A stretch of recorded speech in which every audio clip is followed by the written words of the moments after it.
Pemirsa, kontroversi edisi 9 Oktober kali ini akan membahas Cowboy.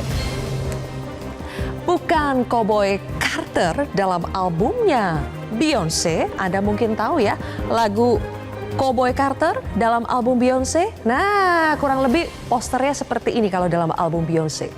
Tapi bukan juga seperti Lucky Luke yang tembakannya lebih cepat dari bayangan. Tapi Cowboy kita yang satu ini ingin supaya anggaran bisa terserap lebih cepat, supaya pertumbuhan ekonomi juga cepat. Siapa Cowboy kita? Berikut ada jawabannya dari Kepala Staf Kantor Staf Kepresidenan Muhammad Kodari.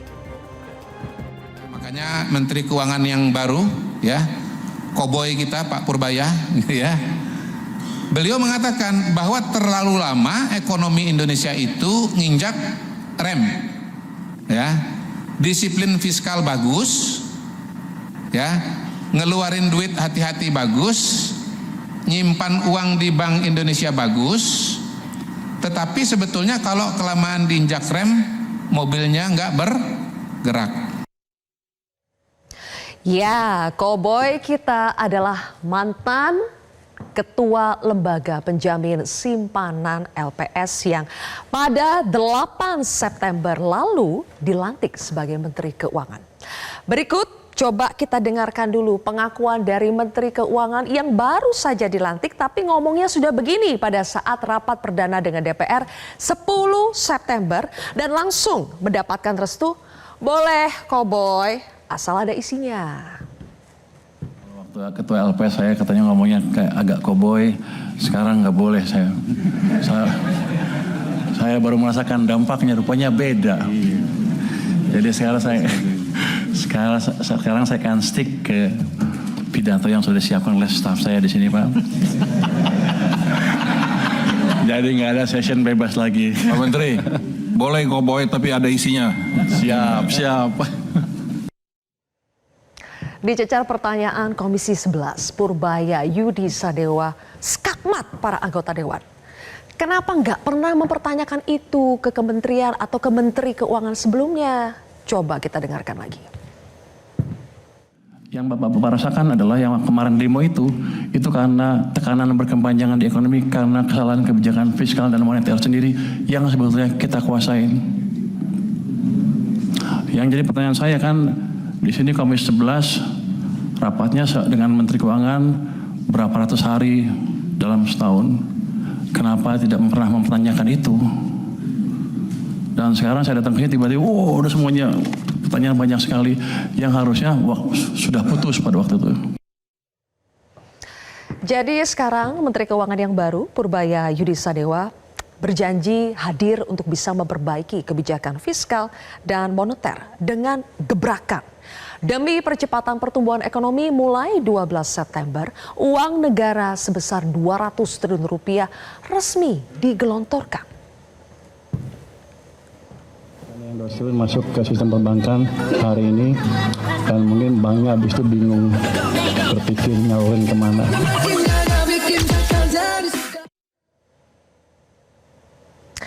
Jadi pemirsa, gaya penyampaian Menteri Purbaya menarik perhatian. Pernah kan dengar istilah sersan, serius tapi santai? Jadi itulah Purbaya sekarang. Tapi ya kita bisa lihat ya penggelontoran 200 triliun ke 5 bank pemerintah atau himbara yang disampaikan oleh Menteri Purbaya diharapkan bisa memperkuat penyaluran kredit di sektor real sehingga mampu mendorong pertumbuhan ekonomi dalam negeri. Selanjutnya, kelima bank tersebut harus menyampaikan laporan penggunaan dana kepada Menteri Keuangan tiap bulan. Biar apa sih sebetulnya kalau pertumbuhan ekonomi lebih cepat? Ya supaya kita kaya raya bareng-bareng, kata Purbaya. Menjalankan kebijakan untuk mendorong ekonomi, nggak main-main. Bank sentral juga sinkron dengan kami, tujuannya sama, menjaga stabilitas ekonomi dan menciptakan pertumbuhan yang lebih cepat. Supaya kita semua kaya bareng-bareng gitu. Amin. Mendapatkan kritik atas target pertumbuhan ekonomi 6% dari Rocky Gerung, Purbaya menanggapinya dengan meyakinkan. Pak Purbaya ini kasir. Sebagai kasir dia mau mendorong mesin pertumbuhan itu dengan kapasitas. Bagaimana mungkin kasir mau mendorong pabrik? Sementara kepala pabriknya adalah politisi-politisi yang berkedudukan sebagai menteri teknis. Itu hal yang wajar. Tapi nanti gini, dengan berjalannya waktu, kalau saya bisa balikin ekonomi dari 5 ke 6% atau lebih lagi, Rocky Gerung harus minta maaf ke saya. Ya Rocky Gerung ya? Ya Rocky Gerung. Itu kritik positif menurut saya. Tapi satu hal yang dia bilang katanya saya cuma juru bayar, nggak betul. Saya bisa masuk sana sekarang. Nah itu mesti dia koreksi nanti. Jadi kita lihat ya apakah Rocky Gerung akan minta maaf kepada Purbaya atau tidak. Nah pemirsa, bahkan Menteri Purbaya dengan gaya koboynya ini menyebut uang yang tertahan di Bank Indonesia dengan istilah anak gaul zaman sekarang. Katanya uang kita nongkrong. Siapa? Kita kan sisir. Pasti saya udah lihat tuh banyak anggaran yang nggak keserap. Daripada nongkrong di sana di BI atau di rekening pemerintah, saya bagikan ke masyarakat dalam bentuk tadi subsidi tadi. 2 bulan itu baru percobaan, Pak. Kalau masih kurang, kita tambah lagi. Jadi Bapak nggak usah takut, saya komit.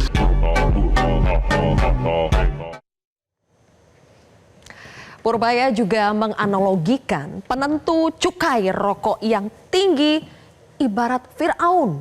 Padahal cukai itu dibawa Kementerian Bapak sendiri loh. Kita dengarkan bersama.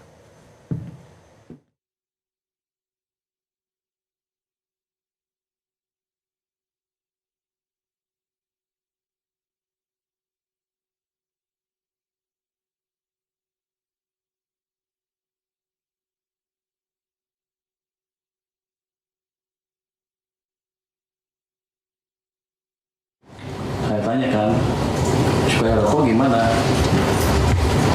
Sekarang berapa rata-rata? 57%. Tinggi amat.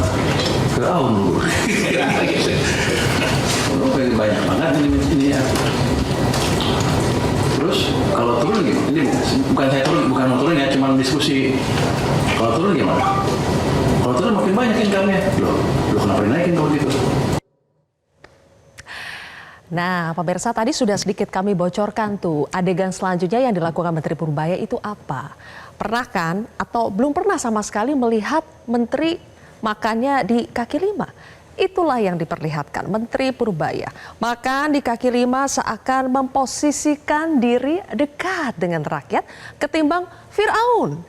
Purbaya kedapatan nyantai makan di kaki lima bukannya di resto hotel bintang 5 setelah rapat di Wisma Danantara bersama dengan Menko Perekonomian.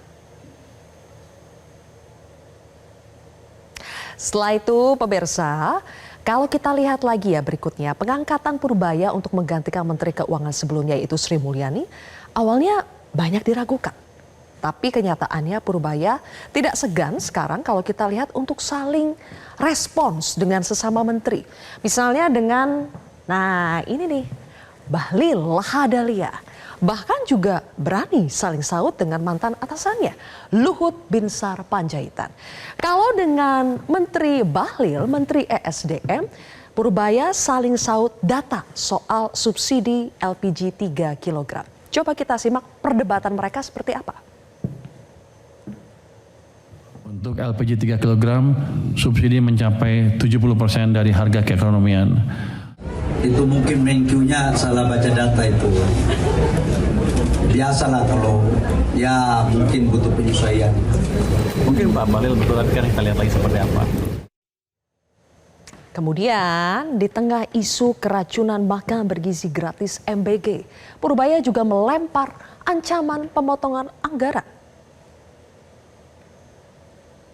Pastikan juga bahwa penyerapan anggarannya sekarang kelihatan sangat membaik, sehingga Menteri Keuangan tidak perlu nanti ngambil-ngambil anggaran yang tidak terserap. Ya, kalau nanti akhir Oktober ya saya bisa prediksikan berapa penyerapannya. Kalau kurang ya kita ambil uangnya, tapi kalau emang lebih ya kita tambah. Bukan saya mandor, tapi kalau uangnya nggak dipakai saya ambil gitu aja kira-kira. Jadi pemirsa, bukannya mandor katanya, tapi jika serapan anggaran hingga akhir bulan ini lebih kecil, DOR akan kena pemangkasan. Tapi kalau terserap dan juga butuh tambahan, akan jelas dikasih jempol alias akan dilebihkan oleh Menteri Purbaya. Tapi data dari Badan Gizi Nasional atau BGN menyebutkan pada 1 Oktober penyerapan anggaran untuk MBG itu baru 34%. Meski diproyeksikan nantinya pembangunan Satuan Pelayanan Pemenuhan Gizi atau SPPG sepanjang Oktober itu akan menyerap lagi sampai 10 triliun, tetap saja diperkirakan akan ada sisa anggaran MBG tahun 2025 sebanyak 40 triliun sampai akhir Oktober. Jadi apakah BGN nanti akan diancungi jempol seperti signaturenya Pak Purbaya atau ya justru akan jempolnya ke bawah gitu ya. Nanti kita akan lihat seperti apa hasilnya. Tapi ngomong-ngomong pose jempol, ini sudah jadi passwordnya Pak Purbaya saat dibidik kamera wartawan. Jadi kalau kita dengarkan ya, wartawan itu setiap menyapa Pak Purbaya selalu minta jempolnya Pak, jempolnya Pak. Jadi gara-gara Purbaya, pose jempol tidak cuma jadi tren bapak-bapak komplek, tapi sudah approve by misalnya. Coba kita lihat, approve by bapak-bapak Menteri Kabinet Prabowo Gibran. Ada lagi approve by otorita IKN, ada juga anggota dewan, ya kan? Anggota dewan, sampai ya para jamaah, warga itu juga ikut-ikutan jempol. Jadi pemirsa, gaya koboi Purbaya ini sudah menuai harapan. Rakyat menganggap menteri yang satu ini ada di pihak rakyat, bukan kekuasaan. Tapi rakyat juga tidak ingin target pertumbuhan ekonomi 6% itu hanya isapan jempol belaka di saat pertumbuhan ekonomi sekarang masih 5,12% di tengah tingginya angka kemiskinan dan pengangguran. Jadi Purbaya, koboi kita, buktikan.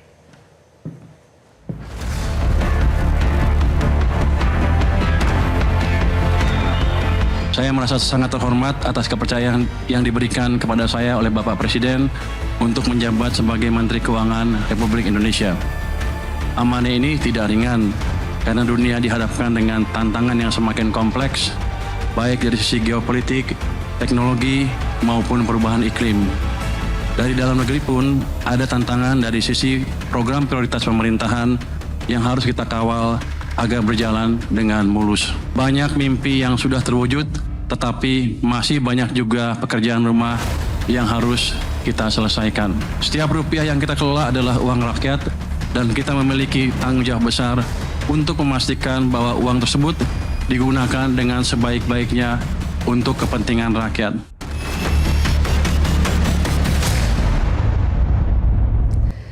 Baik pemirsa, untuk membahasnya sudah hadir empat narasumber di studio Metro TV. Di sebelah kanan saya ada tenaga ahli Badan Komunikasi Pemerintah, yaitu Mas Fitra Faisal Hastiadi. Mas Fitra, selamat malam. Selamat malam. Mana jempolnya? Baik. Kemudian juga ada mantan Menteri Keuangan kita, Bapak Fuad Bawazir. Pak Fuad, selamat malam. Selamat malam. Terima kasih sudah hadir di Kontroversi. Kemudian juga ada senior ekonom Indef, Mas Tauhid Ahmad. Mas Tauhid, selamat malam. Selamat malam. Mana jempolnya? Dan teman saya, pakar komunikasi politik, Mas Henry Satrio. Mas Hensat. Kok sambil joget-joget? Ini kayaknya beda deh. Oke, nanti kita akan bahas ya. Sebetulnya gaya komunikasi Purbaya ini apakah memang gaya komunikasi yang tepat di tengah kondisi kita. Tapi sebetulnya dibandingkan dengan gaya komunikasi, tentu kita lebih menantikan efektivitas dari kebijakan-kebijakan yang dikeluarkan oleh Menteri Keuangan. Sesaat lagi pemirsa, tetaplah di Kontroversi.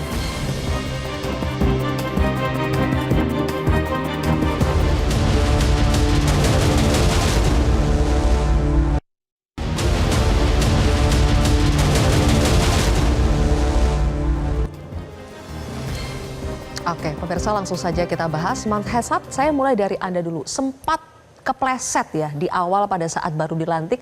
Ini kayaknya menteri tercepat katanya yang pada saat itu membuat blunder setelah dilantik karena omongannya yang dianggap arogan, kemudian mengecilkan gerakan waktu itu mengomentari gerakan tuntutan rakyat 17+8. Tapi sekarang dengan begitu cepat juga berubah tuh, menjelma menjadi netizen darling. Kenapa bisa begitu, Mas Hensat? Jadi yang pertama memang ini kan gaya Menteri Keuangan yang baru ya. Biasanya Menteri Keuangan itu terlihat perlente, jauh dari rakyat, jarang bicara, dan tidak punya gaya khas komunikasi yang ceplas-ceplos yang mudah disampaikan dan dimengerti oleh rakyat. Bukan nggak banyak, ini baru kali pertama Menteri Keuangan ngajak rakyat kaya bareng-bareng gitu ya. Bahkan kawan baik saya berseloroh, kalau dengerin Purbaya ngomong tuh kelihatannya kita bulan depan kaya semua deh. Tajir semua kita tuh. Itu maksudnya tone-nya positif apa? Positif. Nyinyir itu? Positif ya? Positif, karena dia menilai bahwa apa yang disampaikan Purbaya itu membuat optimisme baru. Terlepas dari gayanya dia, optimismenya juga ada. Ini kalau di teori komunikasi namanya konsistensi kognitif. Jadi dia masuk dengan gaya yang diharapkan masyarakat untuk bisa memecahkan kebuntuan tentang ekonomi keluarga, tentang kesulitan rakyat, tentang kantong yang tipis gitu ya. Maka karena masuknya dari kantong yang tipis tadi, sebetulnya rakyat tunggu kapan kira-kira kantongnya jadi tebal. Makanya ada selorohan dari kawan saya itu, dia bilang kalau dengerin Purbaya ngomong tuh kelihatannya kita bulan depan tuh bakal tajir. Tapi apa yang membedakan? Kan pejabat yang menyuarakan optimisme itu kan banyak, Mas Hensat. Tapi kenapa Pak Purbaya lebih betul-betul menumbuhkan optimisme dibandingkan yang lain? Dibandingkan Menteri Keuangan sebelumnya, misalnya Bu Sri Mulyani, apalagi Khatib Basri atau Prof. Bambang Brojonegoro, bahkan mungkin Pak Fuad Bawazir. Gaya komunikasinya dia kan ini mohon maaf nih, kayak autis sendiri aja, tabrak aja, tek gitu.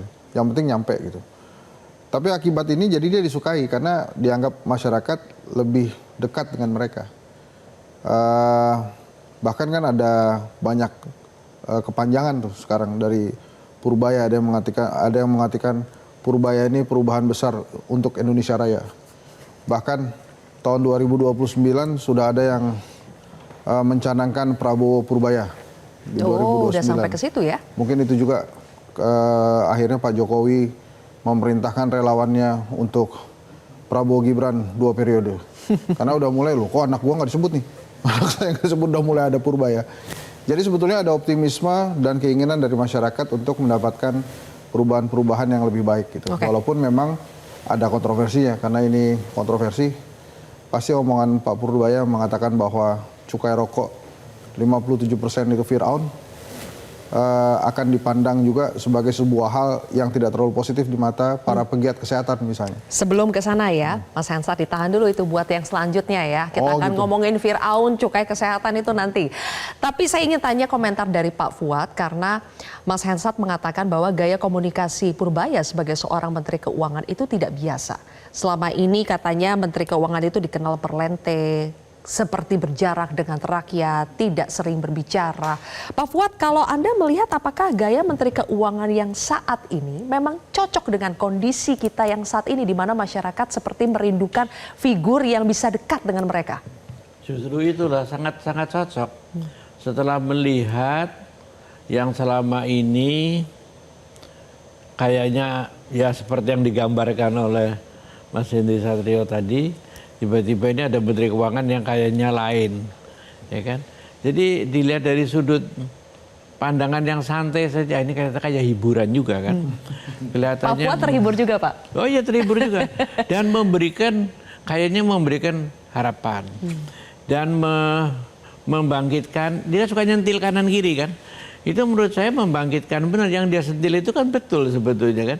Sehingga biar membangkitkan yang lain. Makanya dulu juga ada gebrakan Sumarlin misalnya, dulu pernah ada satu Menteri Keuangan yang punya gebrakan. Tapi memang tidak selincah dia. Ya kan, walaupun Sumarlin ada jelas ini konsepnya waktu itu perbankan gitu ya. Dia ngantem kanan kiri aja nih. Tapi menurut saya itu memang ya selain menghibur, memberikan harapan di tengah-tengah, maaf ngomong ya, dulu kalau ada Menteri Keuangan yang muncul itu, ada yang mau, katanya mau begitu aja kayaknya gitu. Pasti dipajak, diperes, kata naik segala macam gitu kan. Tapi orang-orang pajaknya pada jahat-jahat gitu kan. Pokoknya kesannya begitu. Cukai juga begitu. Nah sekarang ini lain. Jadi kalau ketika ada kebosanan begitu, saya mulai belajar juga ilmu komunikasi politiknya ya dari Mas Henry itu. Betul juga perlu orang yang seperti ini. Jadi kalau munculnya masih, aduh lah ini sama aja gitu. Hasilnya juga nggak ada. Nanti kan paling ya begitu-begitu juga, banyakin ngutang, banyakin tax ratio-nya turun melulu katanya kan. Yang dulu kan memang tidak berhasil. Dalam arti ya semuanya itu serba pertumbuhannya juga begitu-begitu aja. Ya dicoba ini. Memang tidak bisa dilihat, jangan dilihat mana hasilnya. Ya belum bisa lah, ekonomi itu biasanya mereka memberikan penghasil, apa kelihatan hasilnya itu biasanya 6 bulan. Misalnya kasih uang ke bank gitu ya. Itu langkah itu memberikan optimisme ya. Tapi apakah sudah bisa dilihat? Ya dilihat mungkin samar-samar, tapi sebetulnya belum bisa dilihat. Tapi udah bagus karena untuk lihat orang perbankannya mesti survei kreditnya boleh diberikan apa tidak, ya kan, visible apa tidak, itu makan waktu.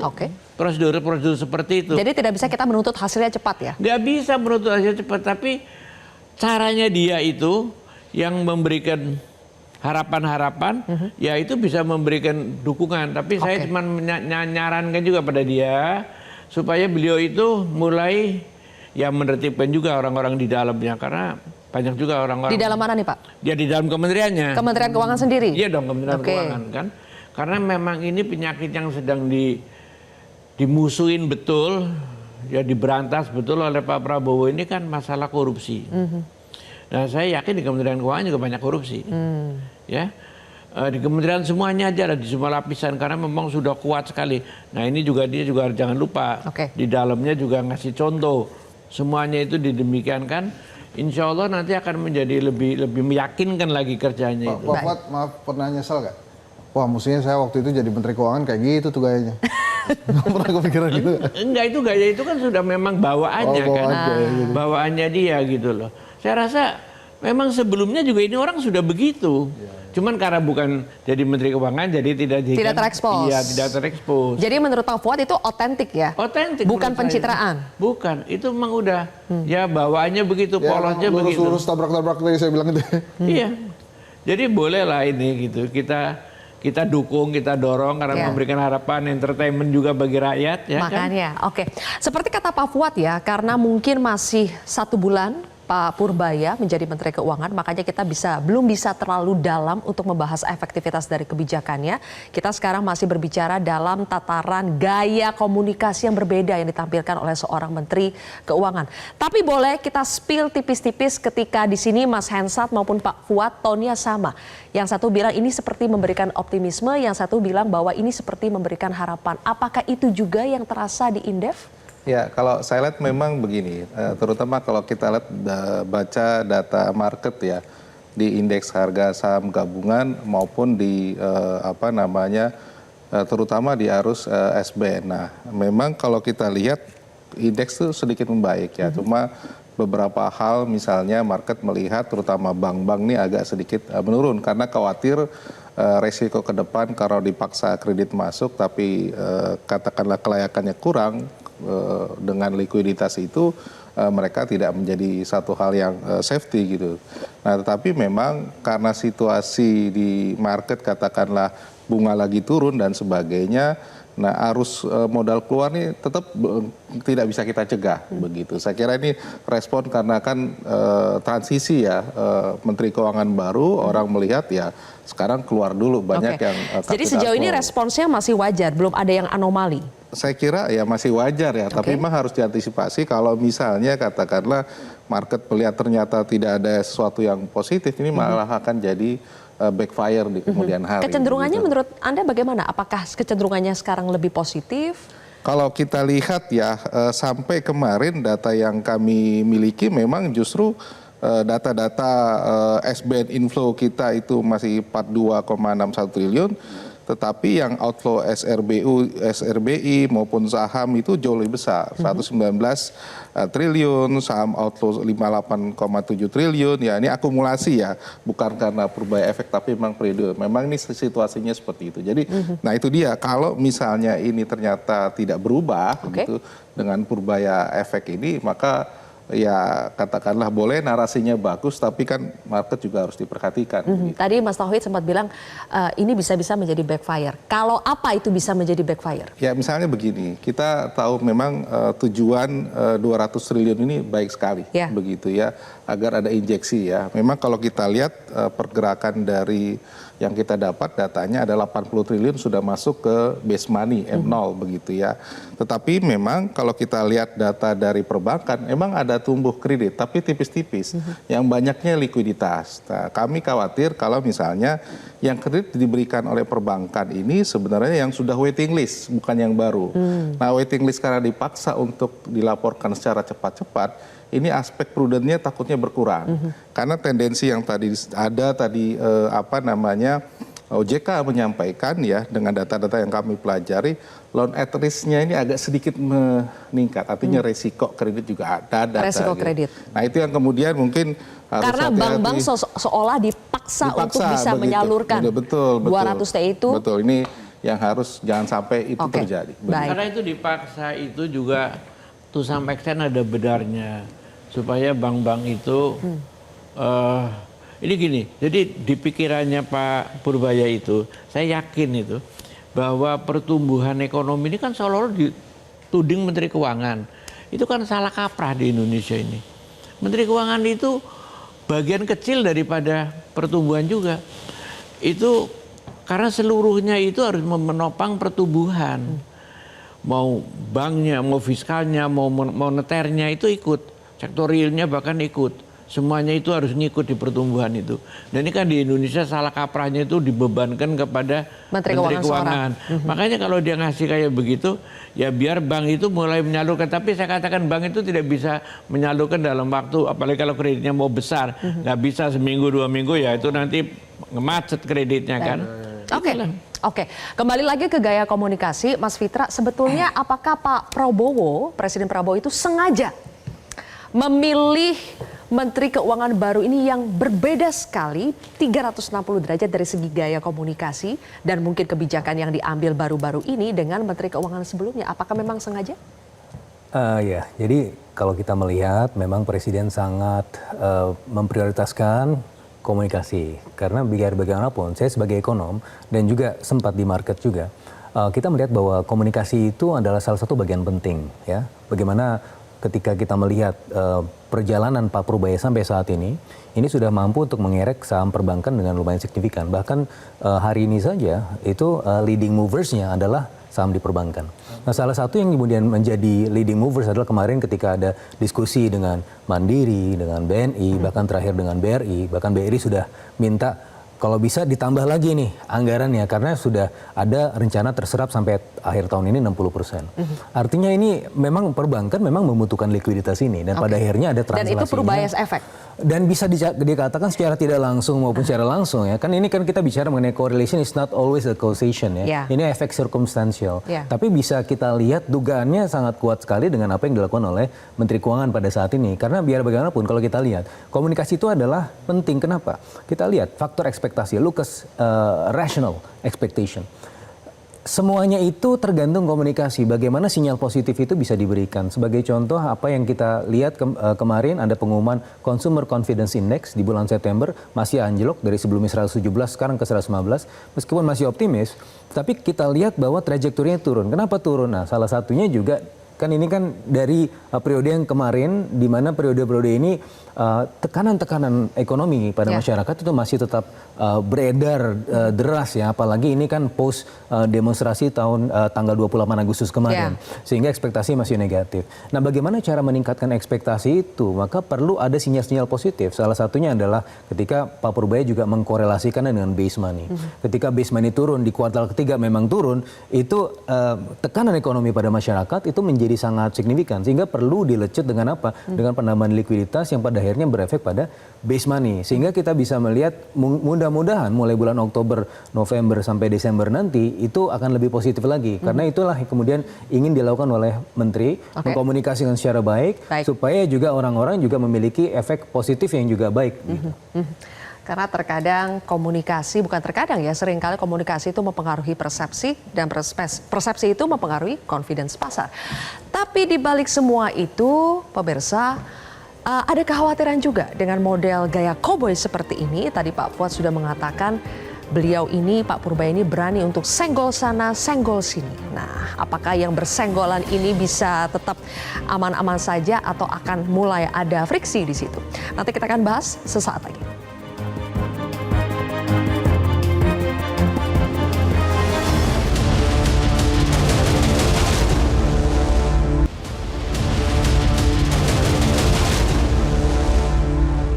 Untuk LPG 3 kg, subsidi mencapai 70% dari harga keekonomian. Itu mungkin Menkyu-nya salah baca data itu. Biasalah kalau ya mungkin butuh penyesuaian. Mungkin Pak Bahlil betul, tapi kan kita lihat lagi seperti apa. Kami pastikan juga bahwa penyerapan anggarannya sekarang kelihatan sangat membaik, sehingga Menteri Keuangan tidak perlu nanti ngambil-ngambil anggaran yang tidak terserap. Ya, kalau nanti akhir Oktober ya saya bisa prediksikan berapa penyerapannya. Kalau kurang ya kita ambil uangnya, tapi kalau emang lebih ya kita tambah. Bukan saya mandor, tapi kalau uangnya nggak dipakai saya ambil gitu aja kira-kira.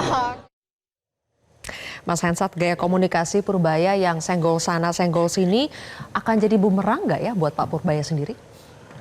Ya kalau keseringan dan kemudian tanpa ada kenyataan yang mengubah situasi ya pasti akan jadi bumerang. Tapi kan kalau kita lihat masyarakat suka sosok pejabat-pejabat yang memang berbeda dengan pejabat sebelumnya. Jadi kalau saya katakan di kabinetnya Pak Prabowo ini ada dua lah yang unik dan kemudian mudah viral. Yang pertama kan Let Call Teddy. Nah ini sekarang ada Purbaya. Yang ngerinya itu kadang-kadang kalau udah viral berdua gini suka dipasang-pasangin gitu. Jadi Purbaya Teddy gitu kan jadi rame lagi tadi.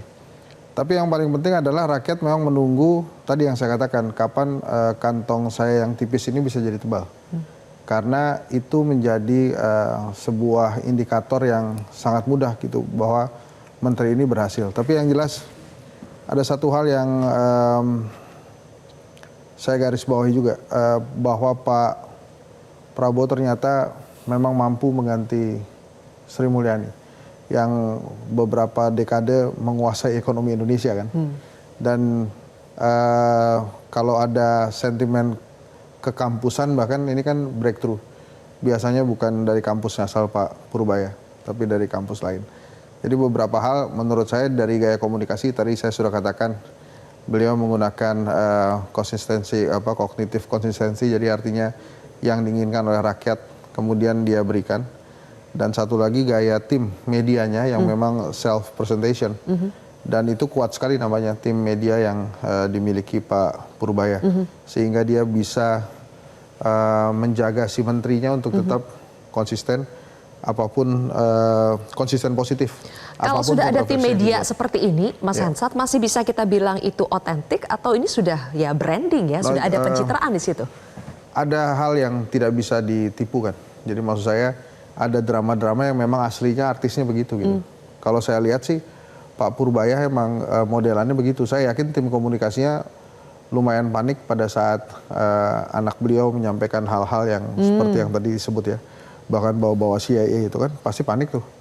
Nah mungkin itu hal pertama yang ditutup oleh tim komunikasinya Purbaya. Tapi kan setelah itu nampaknya mereka konsisten untuk memberitakan Pak Purbaya dimanapun dia berada dan apa yang disampaikan tentang kebijakan-kebijakannya Pak Purbaya. Menurut saya bila ada pejabat memiliki tim komunikasi itu baik ya. Karena itu lebih memudahkan rakyat untuk mengetahui kira-kira kebijakan seperti apa yang akan disampaikan. Justru yang menarik adalah pada saat tadi Metro TV menampilkan Pak Luhut.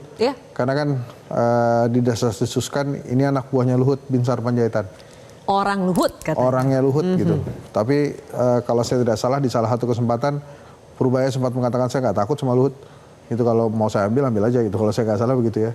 Jadi artinya memang orang ini unik dan karena unik menjadi pusat perhatian. Nah, tapi jangan lupa bahwa yang namanya spotlight itu pasti banyak orang yang menginginkan.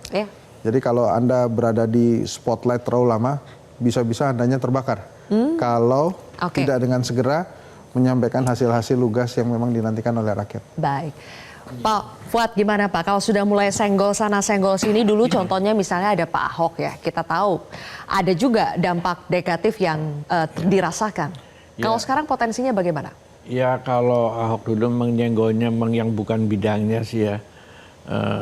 Kalau ini Pak Purbaya itu begini, dia ini mendapatkan tugas dari Pak Prabowo dan tugas itu memang tugas yang berat itu masalah keuangan.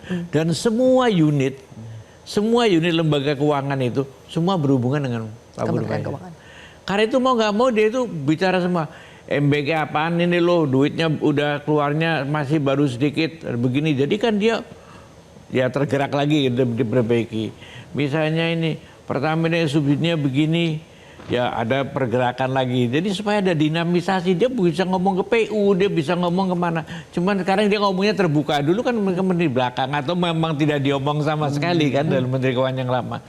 Jadi memang dari sudut fungsinya itu memang dia berhubungan dengan semuanya. Tidak ada yang tidak berhubungan dengan Menteri Keuangan. Semua itu gedor Menteri Keuangan tuh tiap hari itu. Jadi mau nggak mau memang berhubungan dengan semuanya. Gitu. Kan menteri-menteri yang lain kan tidak saling hubungan. Pokoknya gue udah terima duit. Nah ini duit ini sekarang mesti hati-hati. Misalnya dulu dibilang juga waktu Menteri Keuangan yang lama, ini uang udah pada diambil, pada bayar bunga, uangnya disimpenin juga sampai banyak. Ya kan? Untuk berjaga-jaga. Dia nggak ngitung begitu. Dia hitung, ya gua pakai aja lah dulu. Yang penting berarti ini kan nanti ada uang masuk lagi dari pajak. Hitung yang relatif lebih pas lah untuk keperluannya sehari-hari gitu. Tapi dia nggak nampung uang. Dulu tuh serang aja Menteri Keuangan yang lama itu ada kelebihan anggaran, disimpan uang itu banyak bener. Padahal itu uang berbunga loh. Ya, itu nganggur. Dia nggak mau seperti itu. Tapi di situ di satu pihak dia juga menegurin kepada menteri-menteri yang tidak melaksanakan disbursement. Kalau nggak disbursement, gue tarik aja. Ngapain gue kasih duit? Dan menurut Anda itu tepat Pak ya? Iya. Begitu ya? Oke. Langkah Purbaya tadi seperti Pak Fuad bilang, menggedor pintu-pintu kementerian dan lembaga lain karena memang wewenangnya juga untuk selalu mengawasi dan berhubungan dengan anggaran negara. Tapi kali ini giliran Pak Purbaya yang dalam tanda kutip digedor juga oleh sejumlah gubernur yang ramai-ramai datang untuk menagih, untuk menanyakan soal pemotongan TKD, transfer ke daerah. Coba kita simak, ada pembelaan dari Menteri Dalam Negeri, Mendagri, Bapak Tito Karnavian. Kita simak bersama. Lakukan exercise dulu. Ya. Jadi jangan melihat angka, kemudian dibandingkan dengan tahun ini, di tahun depan, angkanya berkurang, langsung kemudian bereaksi menyatakan kami kurang. Tar dulu, lakukan dulu exercise untuk melakukan efisiensi. Saya bilang tadi, belanja ya, sambil mencari peluang inovasi untuk pendapatan. Baik, Mas Tauhid, bagaimana komentar Anda ketika ada belasan atau sampai puluhan ya gubernur yang mendatangi Pak Menteri untuk menyampaikan soal pemotongan ini, dan highlightnya adalah mereka merasa bahwa respons dari Menteri Keuangan itu cukup open, mereka bisa dengan leluasa, undang-undang mereka bisa didengarkan. Ya, saya kira yang pertama ya, ini kan 2024-2025 berkurang sekitar 5%, tapi yang beresiko tinggi adalah tahun depan. Sekitar 24% ya, angkanya biasanya 900 triliun menjadi 650 triliun dan kemudian dinaikkan oleh Pak Purbaya menjadi 693 triliun. Tentu banyak hal yang kemudian berubah ya, terutama kalau kita lihat yang bergeser itu misalnya dana bagi hasil turun sekitar 70%, dana insentif fiskal 70%, DAU sekitar 15%. Nah memang kekhawatiran daerah adalah pada komponen belanja pegawai ya, karena ada pegawai pegawai tambahan yang dibayar oleh daerah yang kemungkinan itu tidak bisa dibiayai dengan skema yang baru ini ada ya.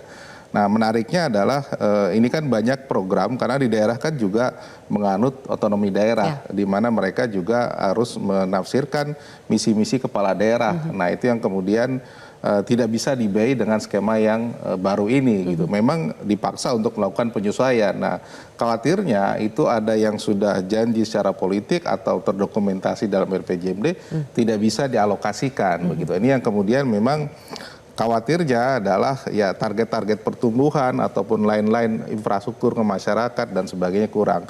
Memang dengan forum kemarin pasti kan ada proposal baru. Berapa realistis yang kemudian bisa ditambah ya. Nah memang kalau kita lihat ya tidak bisa karena kemarin kan baru Oktober diputuskan. Yang mudah-mudahan nanti di Januari Februari dengan formulasi ini ada tambahan lagi Dan itu bagi daerah. keputusannya di Menteri Keuangan? Iya betul, saya kira tapi kan harus berkomunikasi dengan parlemen. Kalaupun ada tambahan dan sebagainya karena perubahan katakanlah perubahan asumsi sekitar 10% itu termasuk juga yang tadi itu harus konsultasi begitu. Nah menurut saya memang karena kan biasanya transfer ke daerah naik ngikuti pertumbuhan. Kalau biasanya 4-5% naik ya daerah naik. Nah sekarang ini yang berubah gitu ya.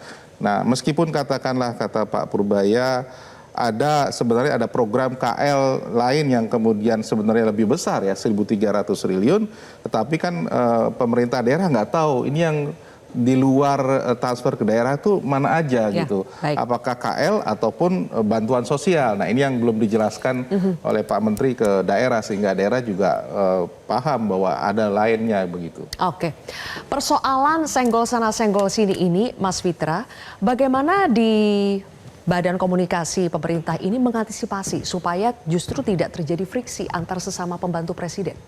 Tidak ada friksi, tidak ada senggol-senggolannya. Ini suatu hal komunikasi yang sehat ya menurut kami.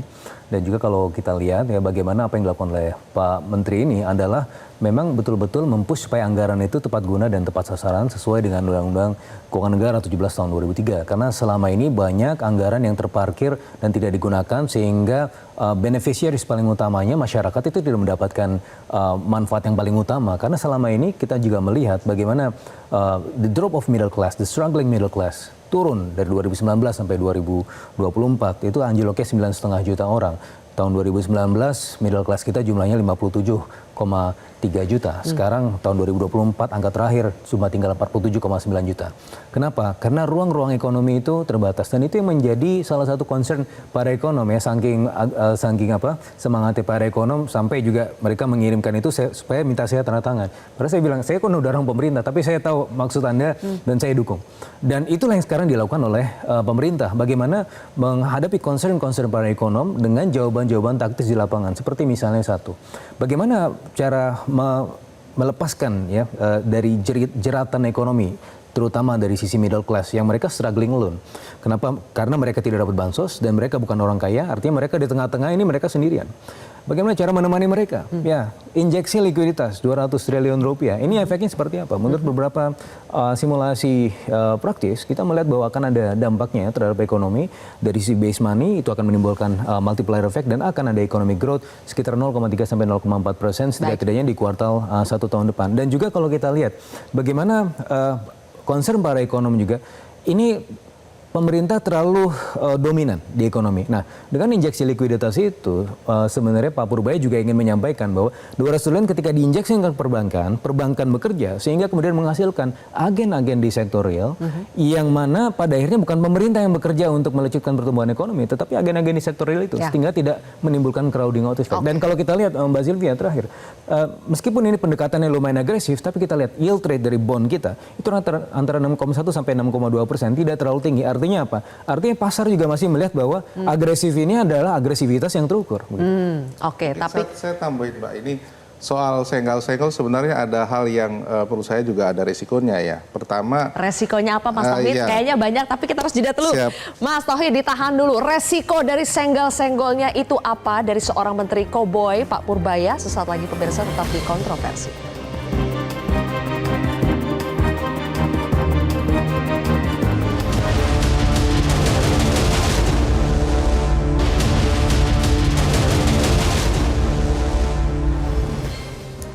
kalau menurut Mas Fitra tidak ada senggol-senggol, tidak ada friksi-friksi, semuanya masih dalam batas perdebatan yang sehat antar pembantu presiden.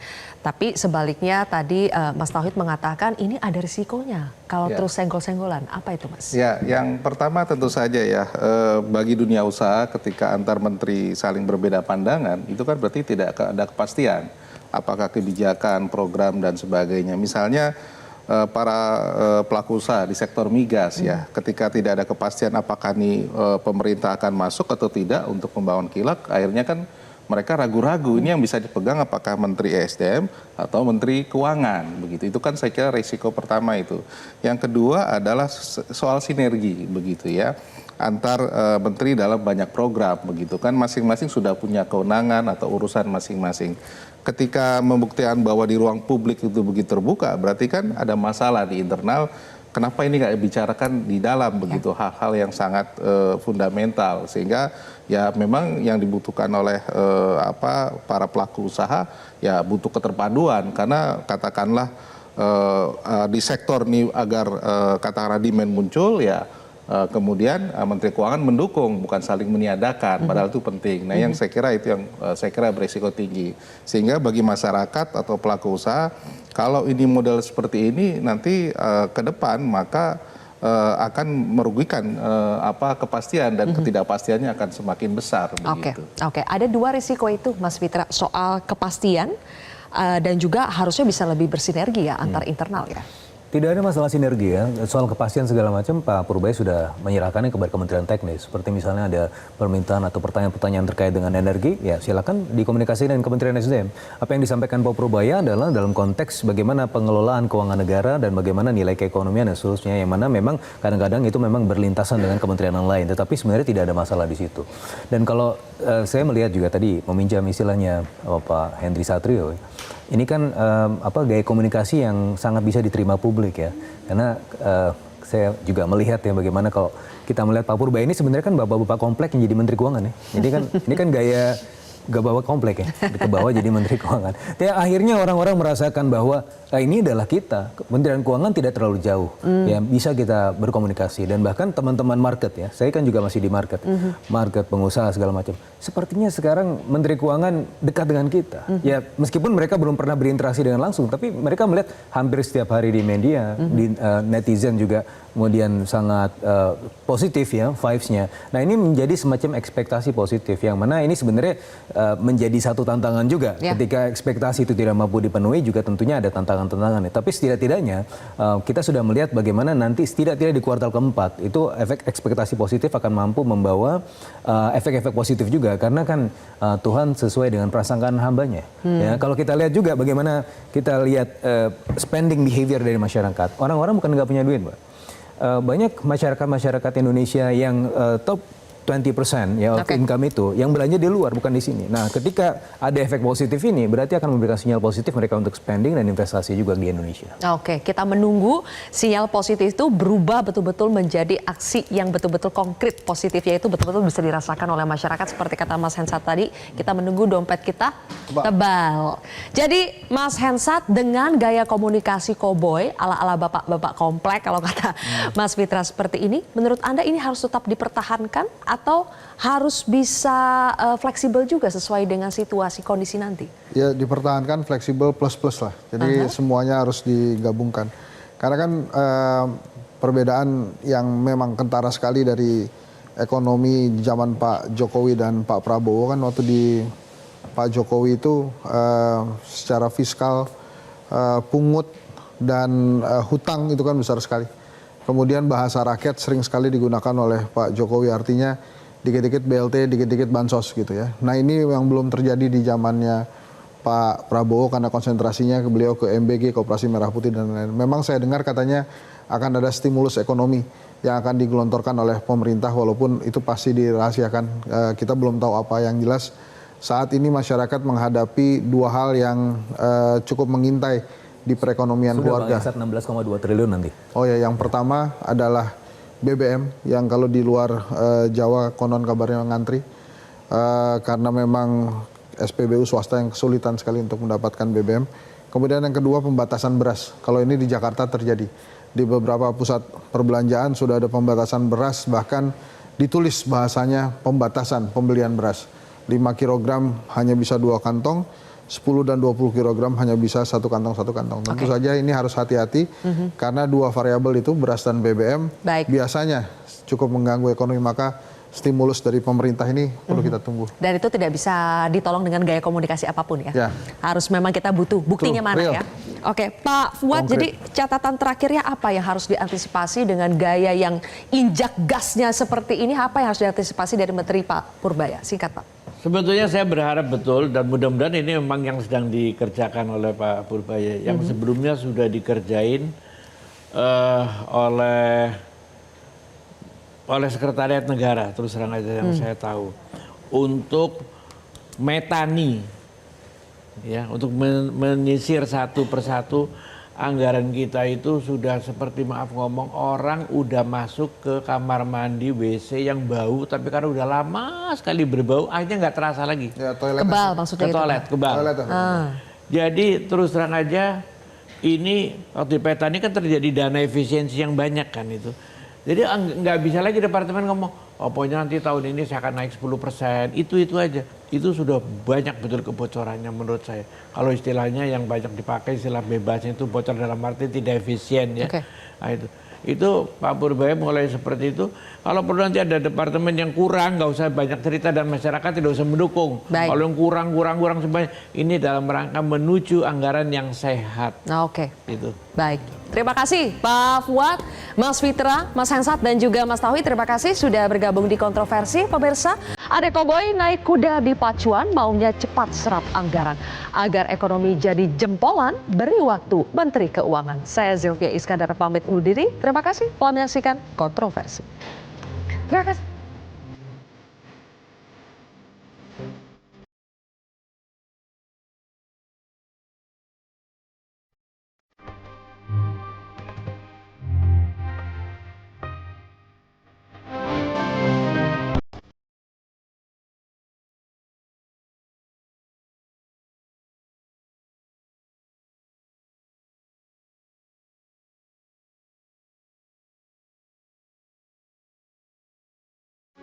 Metro TV.